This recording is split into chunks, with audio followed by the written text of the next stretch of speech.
বাংলার ভোট রক্ষা কর্মশালা অনুষ্ঠিত হলো খড়গ্রামে। মুর্শিদাবাদ জেলার খড়গ্রাম ব্লকের রবীন্দ্র ভবনে অনুষ্ঠিত হলো বাংলার ভোট রক্ষা কর্মশালা।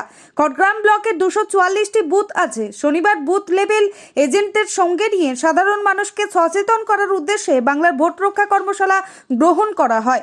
এই কর্মসূচিতে উপস্থিত ছিলেন খড়গ্রামের বিধায়ক আশিস মার্জিত সহ পঞ্চায়েত সমিতির সভাপতি মঞ্জু আক্তার বিবি, দুই ব্লক সভাপতি হুমায়ুন কবির ও শাশ্বত মুখার্জি। এছাড়াও শাখা সংগঠন সভাপতিগণ, ব্লক কমিটির সদস্য, জেলা কমিটির সদস্য এই প্রশিক্ষণ শিবিরে অংশগ্রহণ করেন।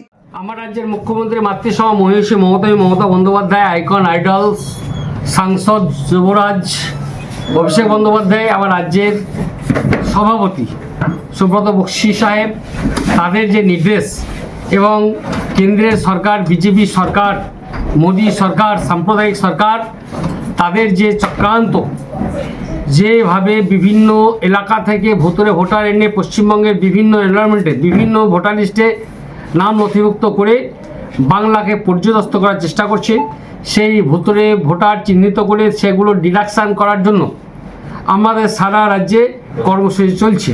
সুতরাং সেই মতো আজকে আমার খড়গ্রাম বিধানসভার 244 অর্থাৎ 244টি যে বুথ আছে, সেই বুথের প্রত্যেকটা বিএলএ বুথ লেভেল এজেন্ট 2 তাদেরকে ডাকা হয়েছে।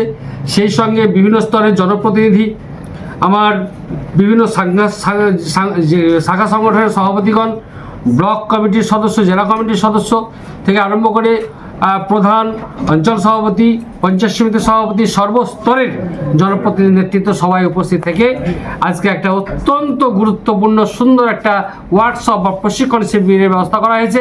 এই শিবিরে সবাই, যাকে যেভাবে ডাকা হয়েছিল সবাই এসেছে। সবাইকে আমি আন্তরিকভাবে সাধুবাদ জানাই, ধন্যবাদ জানাই। তাদের যে মহানুভবতা, আন্তরিকতা, ঐকান্তিকতা, তাদের যে কাঁধে কাঁধ মিলিয়ে দাঁত চেপে যে বিজেপি সরকার, সাম্প্রদায়িক সরকারের বিরুদ্ধে লড়াই করার যে মানসিকতা, এবং পাড়ায় পাড়ায়, বাড়িতে বাড়িতে গিয়ে এই সমস্ত ভোটার সংগ্রহ করে ডিডাকশান করে আবার আমরা সঠিক ভোটার সুন্দরভাবে তুলে ধরব। এবং আগামী 26-এ আমার রাজ্যের মুখ্যমন্ত্রী মাতৃসভা মহিষী মমতা বন্দ্যোপাধ্যায় সর্বভারতীয় তৃণমূল কংগ্রেসের পক্ষ থেকে মুখ্যমন্ত্রী হবেন। এই ব্যাপারে সবাই আমরা ঐক্যবদ্ধ হলাম এবং আজকে সুন্দর প্রশিক্ষণ শিবিরের আয়োজন করা হলো।